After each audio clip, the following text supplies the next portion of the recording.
위로자 우리 하나님이라는 제목의 말씀입니다. 이사야서는 매우 중요한데 신약 성경에 보면 선지자 이사야가 가로되 말씀하시되 하면서 22번 이사야서를 인용을 했어요. 하나님이 어떤 계획을 갖고 성취하는 데 있어서 이사야서만큼 또렷하게 미래에 대한 말씀을 해서 예수님을 통해 성취된 말씀이 또 있을까 할 정도로 이사야서는 성경 전체에서 매우 중요한 메시지를 갖고 있습니다. 그 메시지의 핵심은 소망입니다.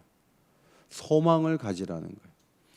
그 소망을 그냥 막연하게 여러분의 힘으로 가져라, 백성들의 힘으로 가지라는 것이 아니고 하나님이 그 소망을 이루신다. 이것이 메시지의 핵심이고 예수 그리스도의 오심은 그 소망을 이루는 가장 중요한 성취의 방법이다. 이것을 이사야서가 우리에게 가르쳐주고 있습니다. 저는 올해 1월 첫 주일부터 이사야서 후반부를 강의했어요. 그래서 이사야서를 쭉 살펴왔는데 제 마음속에 메시지가 연결되기보다는 7일에 한 번 메시지를 계속 전하다 보니 전하는 제 자신도 연결이 잘 안 되고 희미해져 간다, 그런 생각을 하게 돼요. 그래서 제가 설교를 한 것을 요새 계속 설교 메시지를 전한 것을 한번 쭉 살펴봤는데 1월 달에 41장부터 사실은 말씀을 전했어요. 40장을 놓쳤어요. 40장을 그 전해에 제가 말씀을 전했기 때문에 41장부터 전했는데 40장 말씀이 매우 중요하구나 하는 것을 발견하고 40장 말씀을 오늘 전하기를 원합니다. 이사야서 39장까지의 말씀을 먼저 정리해 보면 하나님이 거룩하시고 죄에 대해서 매우 불편해하시는 분이다 하는 것 사실입니다. 하나님은 공의의 하나님이에요. 하나님은 죄를 멀리하시고 죄 짓는 백성들을 가까이 하실 수 없는 공의로운 하나님이십니다. 이사야서 1장부터 12장은 회개를 통해 회복을 주시려는 하나님의 의도가 여기에 잘 나타나 있습니다. 이사야를 펴자마자 1장 2절 내가 자식을 양육하였거늘 그들이 나를 거역하였도다. 3절에 가면 소는 그 임자를 알고 나귀는 그 주인의 구유를 알건만은 이스라엘은 알지 못하고 나의 백성은 깨닫지 못하는도다. 소보다 못하고 나귀보다 못하다. 우리는 보통 말할 때 개보다 못하다 이런 말 쓰면서 욕을 하잖아요. 하나님도 너희는 소보다 못하고 나귀보다 못해 이렇게 말씀하셨습니다. 불순종했기 때문에 그런 말씀을 하신 거예요. 하나님이 주시려는 메시지는 아주 단순하고도 분명하게 주어졌습니다. 이사야서 1장 19절 20절 말씀 너희가 즐겨 순종하면 땅에 아름다운 소산을 먹을 것이요 너희가 거절하여 배반하면 칼에 삼켜지리라. 여호와의 입의 말씀이니라. 순종과 불순종의 결과는 전혀 다르다. 순종해야 된다. 순종하면 좋은 곳이 오지만 불순종하면 칼이 임하게 된다. 그런 메시지를 주셨습니다. 하나님은 칼이 임하는 그 방향과 방법을 일찍 정하셨어요. 그래서 3장 8절에 예루살렘이 멸망하였고 유다라가 엎드러졌으면 그들의 언어와 행위가 여호와를 거역하여 그의 영광의 눈을 범하였음이라. 나는 너희들을 포로로 잡혀가게 하겠다. 그리고 예루살렘을 완전히 멸망시키겠다. 이것이 하나님께서 일찍 내리신 선고였습니다. 그리고 이어서 13장부터 23장은 유대와 이방 나라들을 심판하실 하나님의 계획을 쭉 말씀하세요. 바벨론, 아수르, 블레셋, 모압, 다메섹, 구스, 애굽, 두마, 아라비아, 두로와 시돈, 이런 이방 나라를 심판하신다고 할 때 이방은 심판받아야지 하는데 그 말씀을 들으면서 하나님이 또 하신 말씀이 너희도 마찬가지야 라고 말씀하실 때 기가 막히는 거예요. 24장부터 27장은 모든 사람이 다 하나님의 심판을 받지만 너희는 두 가지를 예비해야 된다. 하나는 앞으로 하나님께 부를 찬송을 준비해야 된다. 또 하나는 구원의 날을 위해서 악한 일을 제거해야 된다. 그 두 가지를 말씀하셨어요. 그리고 28장부터 39장까지 해결책이 강대국에 있지 않고 하나님께 있다는 거예요. 그래서 선지자의 말을 듣는 게 매우 중요하다고 말씀하셨습니다. 다시 정리하면 1장부터 39장까지 말씀은 바벨론에서 포로 생활을 준비시키기 위한 예언이라고 볼 수 있어요. 그런데 이제 40장부터는 유배 생활에서 벗어나서 하나님이 주신 소망을 얻게 되는 그런 길이 준비되어 있다. 이것이 40장부터 말씀의 메시지예요. 그래서 회복의 가능성을 말씀한 거예요. 그것이 이스라엘 백성에게 소망이 될 수 있다 하는 말씀이에요. 오늘 본문으로 돌아와서 1절, 너희는 위로하라, 내 백성을 위로하라. 39장까지 말씀은 유다 백성들이요 죄의 심각성을 깨닫고 돌아오라, 그런 메시지였다고 말씀을 드렸어요. 그런데 선지자는 이제 다른 역할을 감당해요. 지금까지는 회개하라고 얘기했어요. 그런데 40장부터는 위로를 받으라는 거예요. 위로의 메신저가 이사야가 되는 거죠. 단호하고 엄격한 결정, 심판을 받는다는 메시지가 전부인 것 같이 느껴지는 39장까지의 말씀이에요.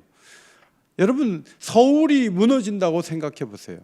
서울이 정말 불바다가 되고 서울이 이제 소망이 없고 여기를 이제 떠나야 되고 우리는 줄줄이 잡혀간다고, 그런 메시지가 나왔다고 생각해 보세요. 그러면 얼마나 하나님께서 죄에 대해서 분노하고 죄를 싫어하고 죄를 멀리하고 죄인을 징벌하는 분인가, 그것만이 마음속에 가득이 채워지는 거예요. 그런데 하나님이 정말 주려는 메시지가 뭐냐면 긍휼과 사랑이에요. 난 너희를 불쌍히 여기고 나는 너희를 정말 위로해 주기를 원하고 나는 너희를 정말 회복시켜 주기를 원한다. 이것이 하나님의 속마음이라는 거죠. 자녀들에게 회초리를 들고 막 때릴 때는요, 아버지가 무섭고 어머니가 무서운 거예요. 그냥 그 잘못만 보는 부모 같아요. 그런데 그 부모가 이 아이를 매를 때린 다음에 위로할 방법들을 다 생각을 하고 매를 대는 건요, 이건 또 다른 이야기가 되는 거예요. 예레미야 애가서에도 보면 그가 비록 근심하게 하시나 그의 풍부한 인자하심에 따라 긍휼히 여기실 것임이라. 주께서 인생으로 고생하게 하시며 근심하게 하심은 본심이 아니시로다. 그렇게 기록되어 있어요. 하나님의 정말 중요한 메시지는 뭐예요? 자신의 인자하심과 사랑을 경험하게 하는 거죠. 아파하고 힘들어하고 매를 맞고 고통하는 게 하나님이 주시려는 최종적인 메시지가 아니에요. 예수님께서도 이 땅에 오셔서 심판하려는 하나님이 전에 구원하시려는 하나님이다, 그 사실을 분명히 전하셨죠. 요한복음 3장 17절, 하나님이 그 아들을 세상에 보내신 것은 세상을 심판하려 하심이 아니요 그로 말미암아 세상이 구원을 받게 하려 하심이라. 바리새인의 약점이 뭐예요? 죄만 보는 거죠. 죄만 가지고 얘기하는데 자기도 죄지면서 자기 죄는 가리우고 남의 죄 가지고 말하는 게 바리새인이에요. 그래서 그들의 거룩은 파괴적이에요. 그들의 거룩은 외식이에요. 그들의 거룩은 의미가 없어요. 그런데 하나님은 죄를 심각하게 여기세요. 자신이 의롭고 죄인을 멀리하는 속성을 갖고 있어서 그렇게 하세요. 그런데 하나님의 진정한 속마음은 무엇인가 하면 위로해 주기를 원하는 거예요. 회복되기를 원하는 거예요. 그런데 죄 문제를 해결하지 않고 회복이 되느냐 하는 거예요. 안 된다는 거예요. 그래서 죄 문제가 먼저 해결돼야 된다고 말씀하시지만 그 궁극적인 마음 속에는 잘해줘야지, 따뜻하게 해줘야지, 일어서게 해줘야지, 위로를 줘야지, 내가 사랑해줘야지, 그런 마음으로 가득하다는 것이죠. 예수님이 오셔서 죄인들을 가까이 하니까 옆에서 수군거렸어요. 말도 안 된다고. 그때 예수님이 그들을 보며 이런 말씀하셨죠.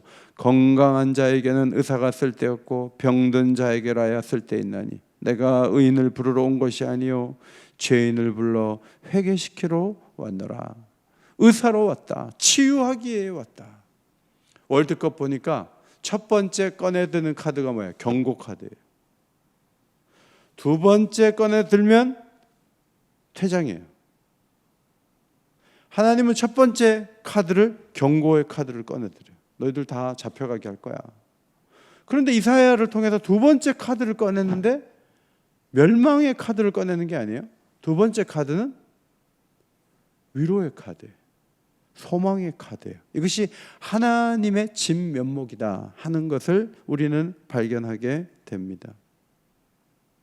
2절 말씀, 그 노역의 때가 끝났고 그 죄악이 사함을 받았느니라. 두 가지 메시지가 있죠. 70년 동안 포로로 잡혀가요. 그런데 그 날이 끝이 난다는 거예요. 이게 하나의 소망이에요. 물론 70년은 긴 세월이에요. 일제 36년도 긴데 70년은 얼마나 길어요.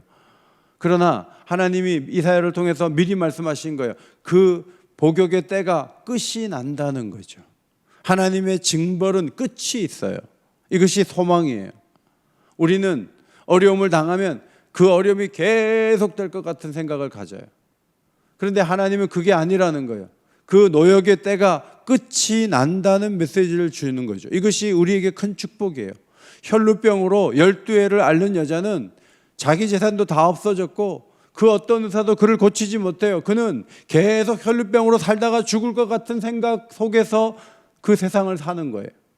그런데 예수님을 만났을 때 12년 동안 그 고통하던 그 혈루병으로 인한 그 고통이 주님을 만났을 때 끝이 나는 거예요. 이것이 성경이 주는 중요한 메시지예요.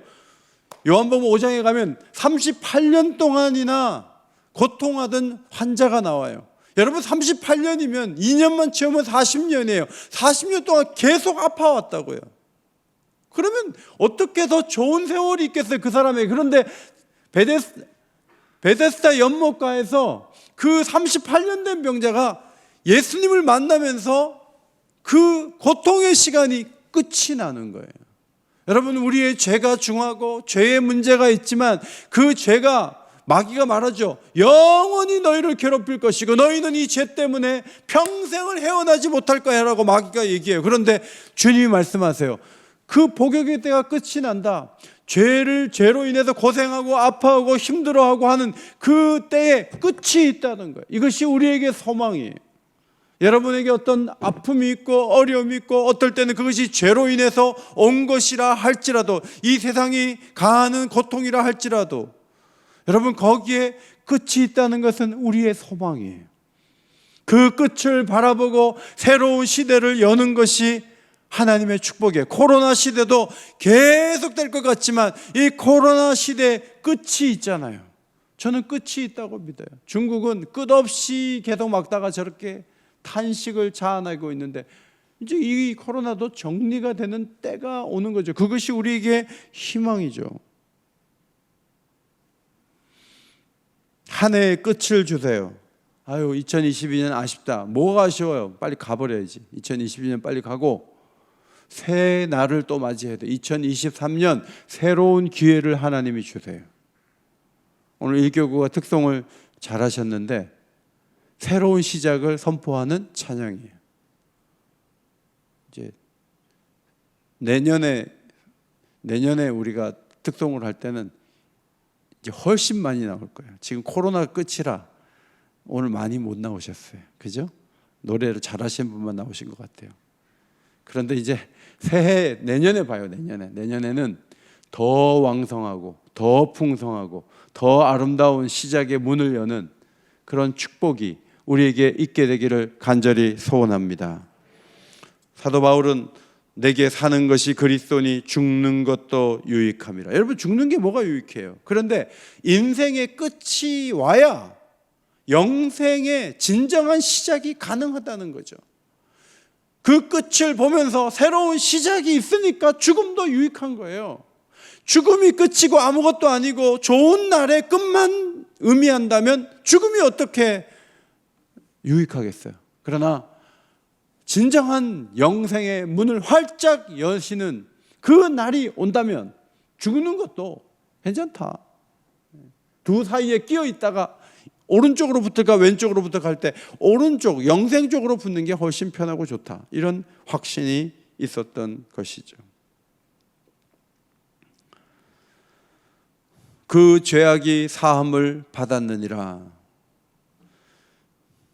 어떤 고통을 겪고 나서는 이제 죄의 문제에 대해서 다시 추궁하지 않겠다. 죄 문제가 끝난다. 하나님의 좋은 점 가운데 하나는 죄값을 지불한 다음에 또 죄 얘기 안 하는 거예요. 여러분, 화해하고 부부가 여보 이제 더 이거 거론하지 말자 했는데 한쪽에서 계속 거론해봐요. 그럼 못 살아요. 그런데 하나님은 한번 죄 지은 거 가지고 또 얘기하고 또 얘기하고 그러지 않으세요. 히브리서 8장 12절에 내가 그들의 불의를 긍휼히 여기고 그들의 죄를 다시 기억하지 아니하리라 하셨느니라. 하나님 잘못했어요. 또 죄를 저질렀네. 그러니까 하나님 깜짝 놀라면서 또라니? 나는 기억하지 않는데? 난 기억이 안 나는데? 하나님은 한번 용서하신 죄에 대해서 또 기억하시는 분이 아니에요.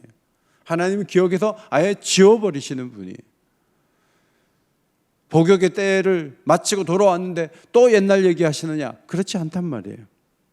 어떻게 그럴 수 있느냐? 히브리서 10장에 보니까 오직 그리스도는 죄를 위하여 한 영원한 제사를 드리시고 14절 그가 거룩하게 된 자들을 한 번의 제사로 영원히 온전하게 하셨느니라. 십자가가 왜 위대하고 중요해요? 예수님이 한 번 죽으신 그 죽음이 우리의 모든 죄를 용서할 수 있는 근거가 되어서 하나님께서 우리의 죄를 보지 않고 우리를 위해서 흘리신 그분의 피를 보시고 우리의 죄를 다시 기억하지 않는 놀라운 축복을 우리에게 주셨다는 것이 신약 성경의 중요한 메시지예요. 성도 여러분, 우리의 모든 죄값을 예수님이 지고 가신 것을 믿으시기 바랍니다. 그 지불하신 것을 믿기 때문에 참마음과 온전한 믿음으로 하나님께 나아갈 수 있는 길이 열린 것이죠. 여러분이 새해를 맞기 전에 반드시 해결해야 될 게 뭐냐면 죄책감이에요. 이 죄 문제가 해결돼야 새해가 될 수가 있어요. 죄책감을 그대로 가지고 있으면 새해는 여러분에게 아무런 의미가 없어요. 계속 마귀의 종로로 타는 거예요. 우리가 이런저런 잘못에 얽혀있고 죄 가운데 있었어요. 그러나 십자가 앞에 온전히 나가서 이 죄를 털어내고 새해를 맞을 때 진정한 하나님이 주시는 기회를 얻고 새로운 힘을 얻어서 새날을 살 수 있는 축복이 열리게 되는 것이죠. 모든 죄가 사해졌다는 이 확신을 가지고 주 앞에서 새해를 맞는 주의 백성들이 되시기를 다시 한번 축원합니다. 요한복음 8장 11절에 나도 너를 정죄하지 아니하노니 가서 다시는 죄를 범하지 말라. 이 여자는 간음하는 죄를 저지르다가 끌려온 사람이에요. 우리는 이걸 큰 죄로 여겨요. 바리새인들도 그렇게 여겼어요. 그런데 예수님 말씀하셨어요. 나도 너를 정죄하지 아니하노니.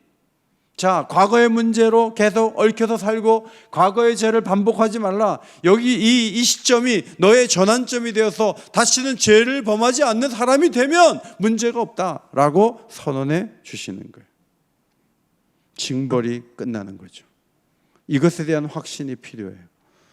3절에 외치는 자의 소리여 이르되 너희는 광야에서 여호와의 길을 예비하라. 사막에서 우리 하나님의 대로를 평탄케 하라. 1절에서는 너희 하나님이라고 했는데 3절에서는 우리 하나님이라고 하죠.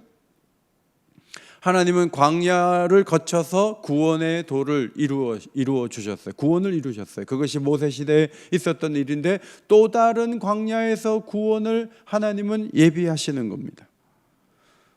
근데 길을 닦아야 된다. 광야는 사람이 걸을 수 있는 곳이 아니니까. 바벨론 사람들은 의상 축제를 할 때 길을 닦아서 화려한 의상을 하고 그 가장 행렬을 이렇게 하는 거예요. 그렇게 하면서 뭔가 축제를 벌여요. 그런데 여기서의 대로는 의상을 입고 화려하게 행차하겠다는 것이 아니라 위기에 처한 하나님이 오실 대로를 마련하라. 그런 말이에요. 하나님의 임재를 위한 대로를 의미하는 거예요. 이 대로를 예비한 사람이 누구냐면 세례 요한이에요. 그래서 40장 3절이 마태복음 3장 3절과 연결이 되어 있죠. 세례 요한이 이 땅에 와서 예수님이 오시기 전에 사람들에게 회개하라고 명하고 많은 사람이 세례를 받았어요. 그리고 나서 예수님이 오셔서 메시지를 전할 때 그들이 하나님이 누구신지 구원이 무엇인지를 구체적으로 배울 수가 있었던 것이죠. 광야의 대로를 놓으라는 것은 영적인 준비를 하라는 거예요. 따라합시다. 영적인 준비를 하라. 영적으로 준비하라는 거예요. 하나님의 역사는요, 준비 없이 되는 게 아니에요. 준비를 해야 하나님이 역사하시는 거예요. 세례 요한이 대로를 닦아놓고 예수님이 오셔서 놀라운 일들을 이루신 것처럼 우리 또한 영적인 부흥을 위해서는 영적인 대로를 준비하는 시간이 필요해요. 믿음을 준비할 필요가 있는 거예요.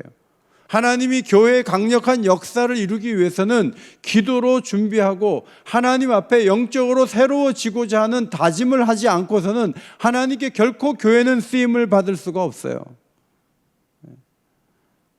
제가 토요일 날 동인교회 가서 권면하라 그래서 권면했어요. 여러분, 그 교회도 장로님 2분 세우고 권사님, 안수집사님 많이 세웠어요. 제가 그랬어요. 기도 안 하면 직분만 받은 거예요. 하나님은 기도해 역사하세요. 우리 옥인교회는 새로 직분 받은 분들이 금요기도에 많이 나오시더라고요. 동인교회도 기도하는 자리에 안 나오면 답이 없어요. 장로님 가운데 이번에 임직받은 장로님이 새벽기도 안 빠지고 잘 나오고 계세요. 제가 막 가서 자랑했어요. 노은식 장로님 막 자랑했어요. 제가 이렇게 얘기했기 때문에 노은식 장로님 빠지면 안 돼요. 새벽에 계속 나와야 돼. 오늘도 장로님들이 특송하니까 너무 은혜가 돼요. 여러분, 교회가 기도하면서 영적인 준비를 안 하는데 어떻게 쓰임을 받겠어요? 기도해야 성령을 부으시고 기도해야 자신의 약함을 인정하는 것인데 기도를 하지 않고 현장에 안 나오고 그냥 뒷짐지고 집에 있어 봐요. 그러면 아무 일도 일어나지 않아요. 하나님은 준비된 자를 쓰세요. 기도할 때 역사하시는 줄 믿습니다. 기도할 때 은혜를 부어주시는 거예요. 영적인 걸림돌을 제거해야지 왕이 오시는 거예요. 우리에게 영적인 걸림돌이 뭐예요? 제가 목사님들 한 10여 분하고 플러에 있는 어느 교수님하고 매주 줌교육을 지금 30주간째 하고 있어요. 30주간째. 근데 이제 목사님들 가운데 목회 어려운 분들이 많더라고요. 그 얘기할 때 뭐가 어떻고 뭐가 어떻고 뭐가 어떻고 그러면 교수님이 대답을 안 해요. 그냥 못 들은 척해요. 근데 교수님이 어디에 반응하냐면 제가 문제가 있었다라고 얘기를 할 때 교수님은 굉장히 칭찬해 줘요. 뭐 누가 어째서 내가 목회가 어렵고 그런 말은 못 들은 걸로 하고 너는 아직 진단이 안 된 거야 하고 그런 취급을 해버려요. 그런데 내 문제가 있더라라고 얘기할 때 교수님이 굉장히 기뻐하면서 당신의 교회의 변화가 보인다고 그렇게 얘기를 해줘요. 저는 그 교수님의 멘토링이 옳다고 봐요. 여러분이 여러 가지 일들이 있을 때 영적 걸림돌이 밖에 있다고 계속 말하는 이상 변화는 오지 않아요. 그런데 내가 내 새 신앙생활을 되돌아보니까 이 부분이 참 문제가 있구나라고 여러분이 말하고 하나님 앞에 고백하면서부터 하나님의 능력이 우리의 삶 가운데 밀고 들어오는 거예요. 그것이 영적인 축복이에요. 이 평탄케 되는 이 길이 대통령에게 있지 않아요. 정치인에게 있지 않아요. 경제인에게 있지 않아요. 노조에 있는 게 아니에요. 이 평탄케 되는 이 과제가 내게 있는 것이고 내 마음에 있는 것이고 우리 가정에 있는 것이고 내 습관에 있는 거예요. 그것을 올곧게 만들 때 하나님의 영이 우리와 함께 하시고 하나님이 우리를 쓰시고 하나님이 원하시는 그 구상들이 우리 삶 가운데 펼쳐지는 놀라운 역사가 임한다는 거예요. 이 사실을 굳게 마음에 새겨야 돼요. 4절입니다. 골짜기마다 도두어지며 산마다 언덕마다 낮아지며 고르지 않는 것이 평탄게 되며 험한 곳이 평지가 될 것이요. 하나님을 맞이하기에 패여 있으면 안 돼요. 하나님을 맞이하는데 교만한 이 높아진 마음이 있으면 안 돼요. 이것을 평평하게 어떤 상처로 인해서 아무것도 못하겠다고 말해서도 안 되고 내가 안 하면 아무것도 안 된다고 말해서도 안 돼요. 내 마음이 하나님이 일하시기에 적절한 상태로 잘 주어지는 것, 변화되는 것, 좋은 모습이 되는 것, 겸손과 사랑으로 은혜 가운데 마음이 부드러워지는 것, 이것이 하나님이 기대하시는 거죠. 5절 말씀이에요. 여호와의 영광이 나타나고 모든 육체가 그것을 함께 보리라. 여러분, 이사야서에는 영광이란 단어가 37번 사용되어 있어요. 이사야 6장에 보면 하나님의 영광으로 가득한 모습을 이사야가 목격하죠. 이사야가 보니까 주께서 높이 들린 보좌에 앉으셨어요. 그 옷자락이 성전에 가득해. 스랍들이 6날개로 날고 있었어요. 하나님을 본 거예요. 화로다 나여 망하게 되었도다. 하나님을 봤다고. 그때 단식할 때 하나님은 선지자의 죄가 사해졌다고 선언하면서 이렇게 말씀하셨어요. 내가 누구를 보내며 누가 우리를 위하여 갈꼬. 하나님이 갑자기 그렇게 말씀하신 거예요. 그때 이사야가 이렇게 대답했어요. 내가 여기 있나이다 나를 보내소서. 다 같이 한번 시작. 내가 여기 있나이다 나를 보내소서. 여러분, 하나님의 영광을 보는 게 왜 중요하죠? 하나님의 영광을 봐야 우리의 초라함이 보이는 거예요. 하나님의 영광 속에 우리 죄가 보이는 거죠. 우리가 탄식해요. 그런데 하나님은 우리의 죄만 보게 하시는 것이 아니고 하나님은 하나님의 영광을 본 자에게 말씀하세요. 누가 갈까? 누가 쓰임을 받을까? 누가 내가 원하는 일을 할까? 그렇게 도전하세요. 그때 하나님의 영광의 빛 가운데 우리가 대답해야 될 말이 있어요. 내가 여기 있나이다 나를 보내소서.